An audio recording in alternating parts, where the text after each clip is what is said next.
दोस्तों एक बहुत ही शानदार प्रश्न है। प्रश्न यह है कि दो गाड़ियां एक दूसरे की तरफ क्रमशः 45 किलोमीटर प्रति घंटा तथा 63 किलोमीटर प्रति घंटा की गति से चल रही हैं। टकराने से 10 सेकंड पहले उनकी बीच की दूरी क्या होगी। यानी कि दो रेलगाड़ी एक दूसरे की विपरीत दिशा में चल रही है। एक रेलगाड़ी इधर जा रही है तो एक रेलगाड़ी इधर जा रही है। एक की स्पीड दिया हुआ है 45 किलोमीटर पर आवर और दूसरे की दी हुई है 63 किलोमीटर पर आवर।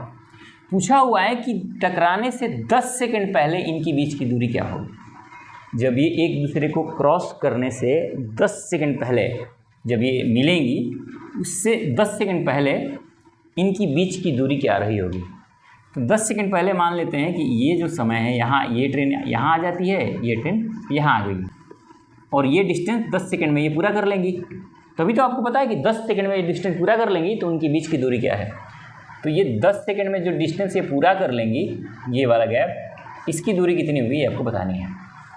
तो देखिए दोस्तों, क्योंकि आप अपोजिट डायरेक्शन में चल रही हैं ट्रेनें, तो अपोजिट डायरेक्शन जो ट्रेन चलती हैं तो स्पीड इनका क्या होता है, प्लस हो जाता है। यानी जो सापेक्ष स्पीड जिसको हम कहते हैं रिलेटिव स्पीड, वो प्लस हो जाता है। तो 45 और 63 जोड़ेंगे तो आ जाएगा 5 और 3 8 और 6 4 10 108 किलोमीटर पर आवर।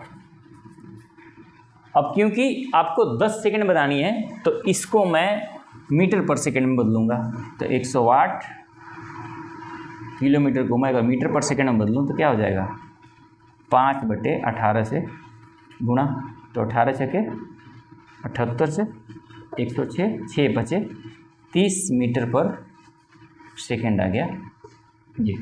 इसका मतलब ये है कि इस दोनों की स्पीड अगर मैं जोड़ दूं, जब आप ट्रेन में सफ़र करते हैं और क्रॉस करती हैं ट्रेनें तो वो दोनों बहुत स्पीड में निकलती है ना, आपको लगता है कितना स्पीड में ट्रेन चल रही है, लेकिन होता क्या है कि अपोजिट डायरेक्शन जो आपकी ट्रेन आ रही होती है वो जुड़ जाती है स्पीड। तो अब वो स्पीड 108 किलोमीटर पर आवर हो गई। इसको मैं मीटर पर सेकेंड में बदलता हूँ तो आ रहा है 30 मीटर पर सेकेंड। इस स्पीड से ये ट्रेनें चल रही हैं। और 10 सेकेंड पहले इनकी बीच की दूरी क्या होगी। तो 10 सेकेंड में इस स्पीड से जो दूरी तय किया जाएगा वही इनकी बीच की दूरी होगी। तो दूरी बराबर क्या होता है, दूरी बराबर होता है चाल गुना समय।